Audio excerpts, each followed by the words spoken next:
Mungkin banyak yang tidak senang kalau saya katakan Budi Utomo itu bukan kebangkitan nasional. Sebenarnya sudah lama dikritik mengenai rekayasa manipulasi ini. Jadi di berbagai buku, termasuk buku ini sangat penting. Beberapa kali saya sarankan untuk diterbitkan kembali. 45 tahun Sumpah Pemuda yang diterbitkan tahun 1974, di mana di sini cukup banyak pelaku sejarah, ketua Kongres Pemuda pertama, Kongres Pemuda kedua, Ali Sastro Amijoyo, Muhammad Yamin, dan sebagainya, menyampaikan tulisan-tulisan atau sambutan-sambutannya. Jadi dilihat dari fakta berdirinya Budi Utomo. Diawali dari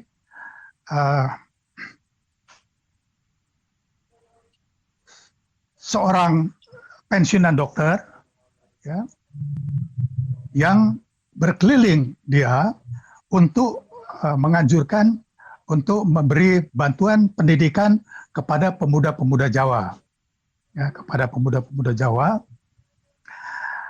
Dan sebenarnya bukan seluruh pemuda Jawa, lebih spesifik lagi untuk putra-putra bangsawan dari golongan rendah.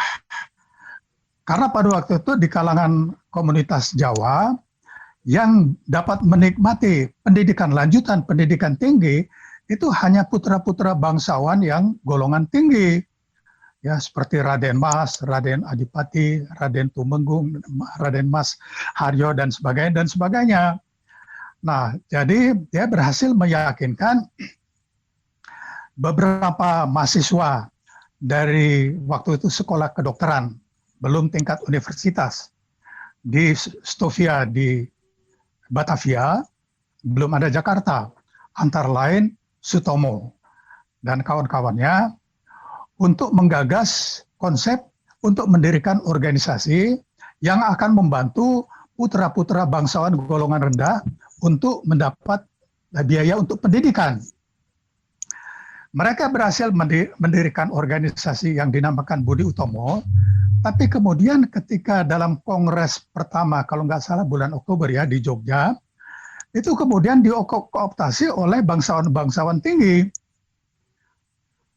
Jadi ketuanya waktu itu juga bangsawan tinggi, dan setelah itu masuklah para bangsawan tinggi dan Pamong Praja yang pada waktu itu pegawai-pegawai kolonial. Jadi masih bersifat sangat kooperatif dengan pemerintah kolonial.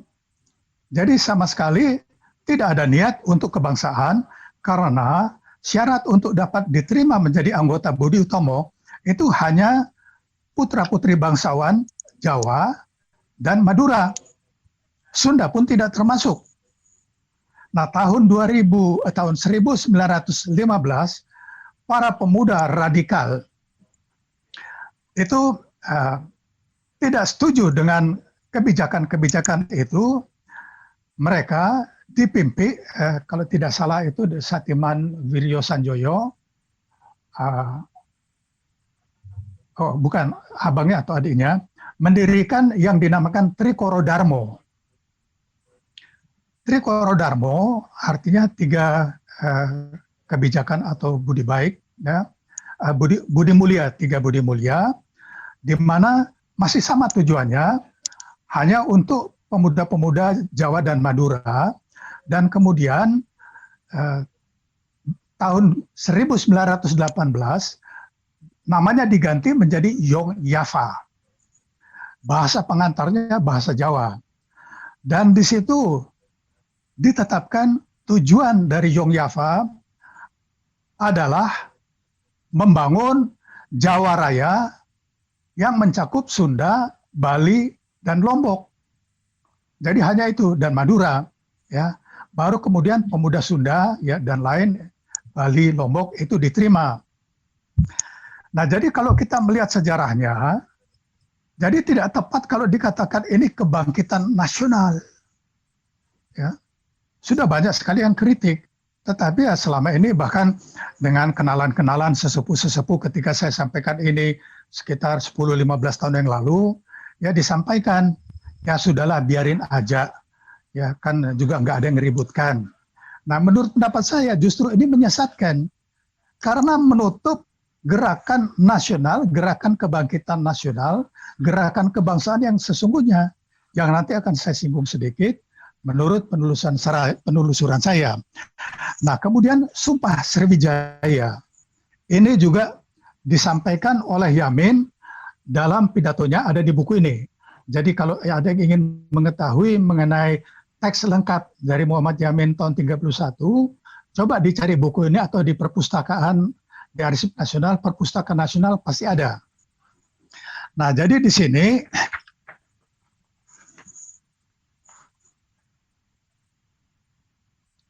yang dinamakan Sumpah Sriwijaya, jadi dalam pidatonya Yamin menyampaikan mengenai janji Mahapati Gajah Mada, tapi itu bukan yang pertama. Ya, itu yang kedua. Yang pertama adalah Sumpah Sriwijaya tahun 686 Masehi. Ya. Nah, setelah saya pelajari, saya teliti, yang dimaksud dengan Sumpah Sriwijaya tahun 686 itu ada beberapa prasasti yang ditemukan yang dikelompokkan sebagai prasasti dari kerajaan Sriwijaya. Karena perlu juga diketahui bahwa nama Sriwijaya sebagai kerajaan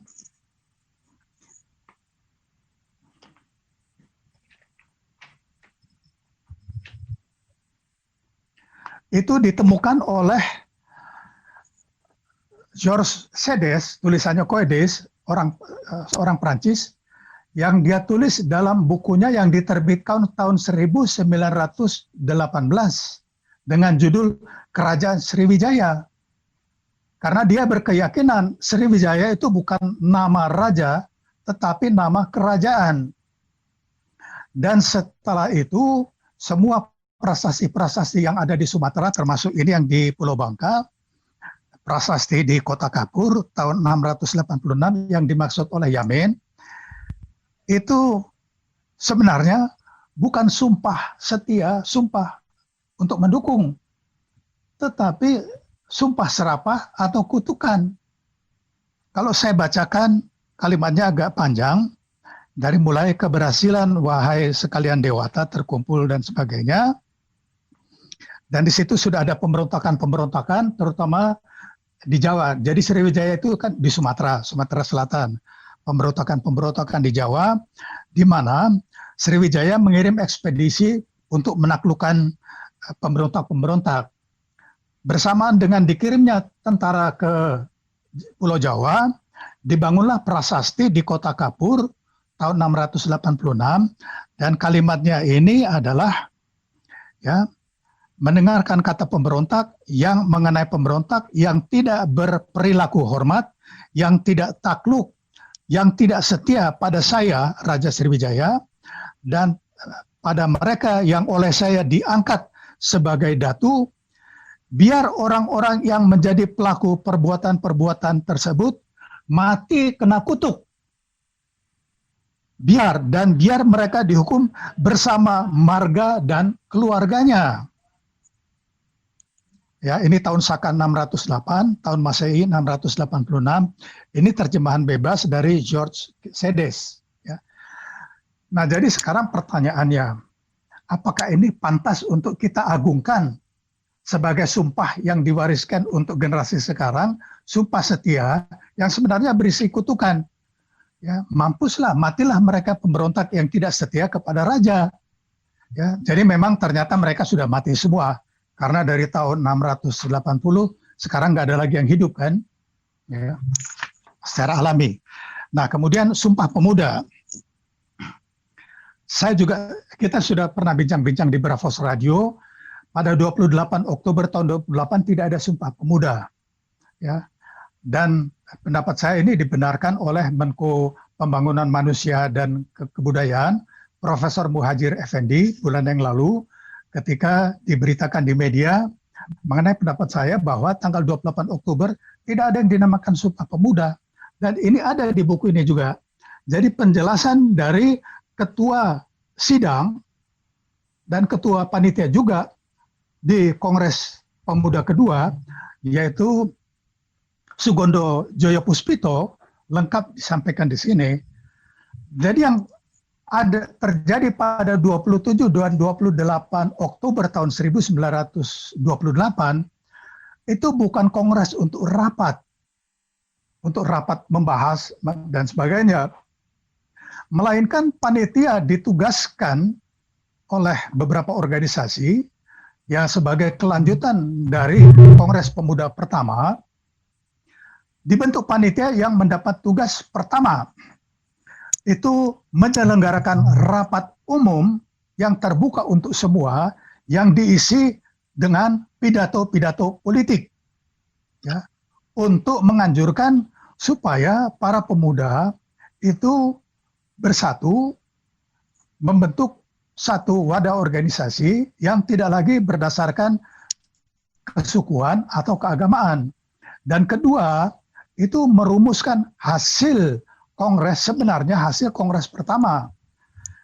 Karena di kongres pertama itu terjadi deadlock, kebuntuan antara ketua sidang, ketua panitia kongres pertama itu Muhammad Tabrani dengan Muhammad Yamin mengenai masalah bahasa persatuan. Yang sudah disepakati dalam kongres pemuda pertama adalah satu nusa adalah Indonesia, satu bangsa adalah Indonesia, dan satu bahasa. Nah, Tabrani menyatakan, walaupun kita memakai bahasa Melayu, tapi menyatakan bahasa Melayu sebagai bahasa persatuan bangsa Indonesia dan dinyatakan sebagai bahasa Indonesia. Yamin bersikukuh tidak, tetap kita pakai bahasa Melayu. Nah, di sini terjadi perdebatan sengit yang tidak mencapai kesepakatan, karena sebagian terbesar sebenarnya setuju dengan logika. Kalau satu nusa Indonesia, satu bangsa Indonesia, ya logikanya satu bahasa itu bahasa Indonesia. Tapi Yamin tidak setuju, deadlock, dan diputuskan di Kongres kedua. Nah, inilah yang harus dibacakan di Kongres Pemuda kedua, bahwa akhirnya Yamin setuju bahasa persatuan itu adalah bahasa Indonesia, tidak lagi bahasa Melayu. Dan itu yang dibacakan. Dan hasil itu pun dibacakan hanya oleh ketua sidang Sugondo Joyo Puspito. Tidak ada ikrar bersama, tidak ada sumpah bersama. Nah, jadi jadi waktu itu dinamakan resolusi. Resolusi Kongres itu seruan untuk pemuda agar jadi begini, sampai Kongres Pemuda pertama itu tidak ada satupun organisasi pemuda yang berdasarkan bukan kebangsaan, yang menerima anggota-anggota dari suku lain, kecuali Yongyafa, ya, menerima juga Sunda, Bali, dan Lombok.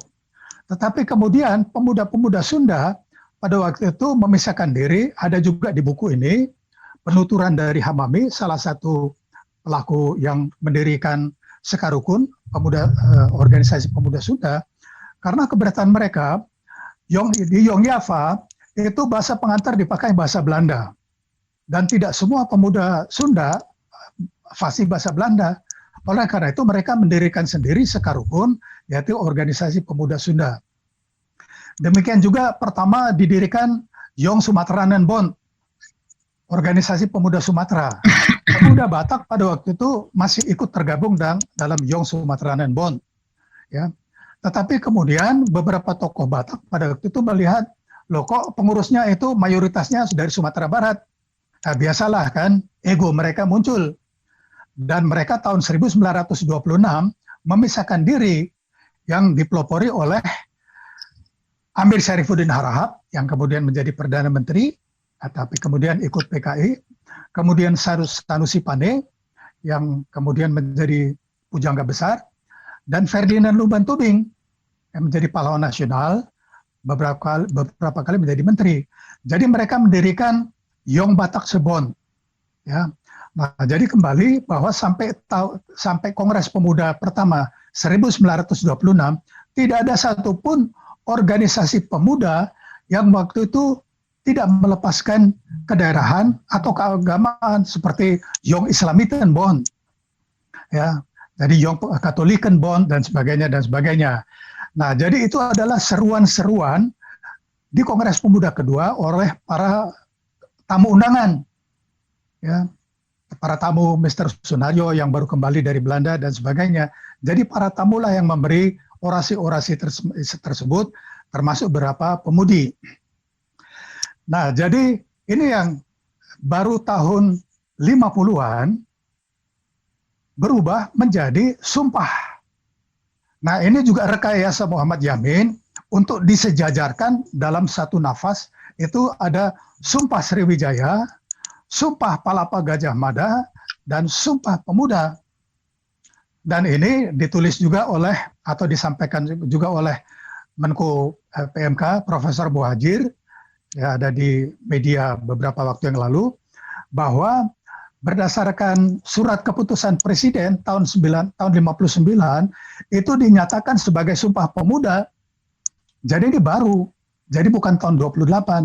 Nah, inilah penjelasannya. Jadi sudah banyak sebenarnya sejarawan yang mengkritik, termasuk salah satunya sejarawan J.J. Rizal, bisa dicari di Google, masukkan kata kunci J.J. Rizal dengan Sumpah Pemuda.